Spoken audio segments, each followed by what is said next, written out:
Remember the economic promises? The economy is going to explode the second Donald Trump gets back into office, and manufacturing is going to boom, and hiring is going to soar, and America will proudly enter a golden age. Reality keeps getting in the way of that, and the June jobs report came in weaker than economists expected. And it just so happened that Maria Bartiromo and her friends were on the air live when the underwhelming June jobs report came in. And Maria goes, I'm a little disappointed, frankly.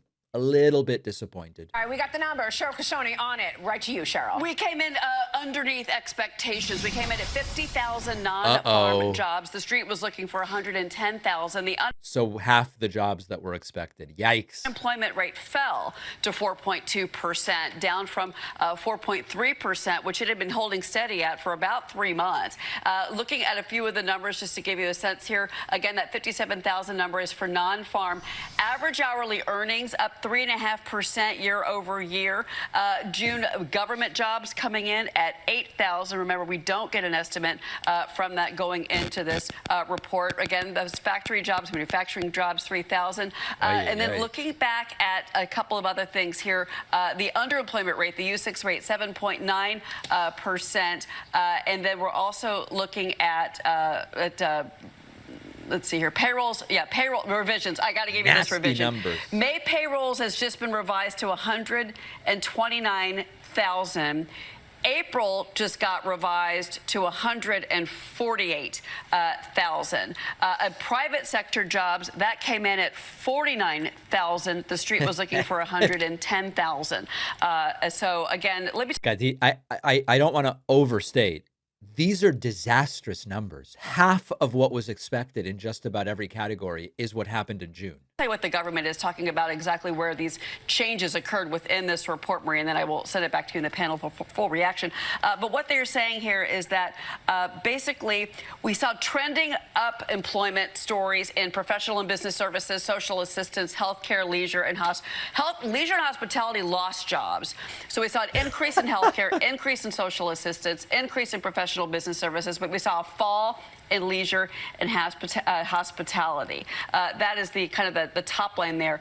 Labor force participation rate, that actually fell by 0.3% to 61. They love that as a metric. 0.5%, and that's something that Mohammed Al-Arian was talking about. It was at 61.8%, Maria. So again, different story than the other reports that we got, frankly, for March and for April and for the month of May. But again, lower numbers, and there's the market for you on your screen, Maria. Well, look at this market reaction. We are at the highs of the morning right now after these job numbers. The Dow Industrial's up 152, the NASDAQ up 134. This feels like a Goldilocks story once again. Steve Moore? Well, just so disappointing numbers, but don't worry, it's Maria. And within moments of acknowledging that everything came in half of expectations, she pivots right back into propaganda. And she goes, Trump's been calling this the golden age. It certainly feels that way. Wait, what? Everything's amazing now all of a sudden? You've got North Korean anchors taking notes and going, damn, I guess this is how we're supposed to do it. Trump has been calling it the golden age. And I got to tell you, it certainly is feeling that way, Nancy. Yeah. Once again, we've got strong economic growth. We've got a strong earnings period and a market that just won't quit. When you look at your own portfolio and what you're telling investors right now, Nancy, what would be an appropriate portfolio? So sorry, quick interruption. I just checked, and a shocking number of people who watch our channel aren't subscribed. Millions. If you're one of those millions, take a second, hit subscribe now. We're closing in on 4 million, and every subscription helps. Let's get back to the clip. So listen, they kind of have two competing jobs. One is they've got to tell you what's happening, and they did, which is these jobs numbers came in at about half of the expectations. The other job is you got to make sure viewers never stop feeling good about Donald Trump. And when the jobs numbers collide with propaganda, the propaganda seems to win. And it's a very familiar pattern. If the numbers are strong, they go, Trump's an economic genius. If the numbers are weak, they say, don't worry about it. Trump's such an economic genius that it's going to be fine.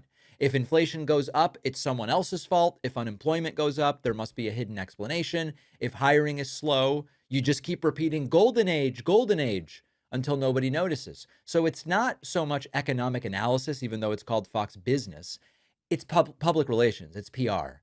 And the comparison people have been making to state-controlled, North Korean television is not really about whether Fox is a government broadcaster. It's that they have this instinct. And their instinct is bad news when Trump is president means we reassure the audience everything is actually okay because we have Trump there.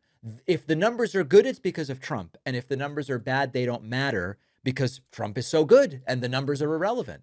And that's what happened here. Now, I try to give a more nuanced view of the economy.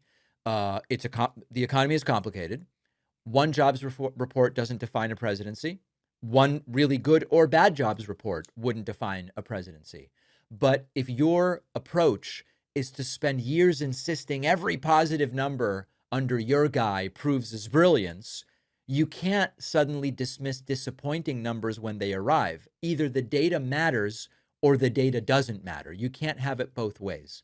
And judging from the reaction of Maria Bartiromo, even Fox News is finding it harder to pretend that the sales pitch is living up to, or that the numbers rather are living up to the sales pitch.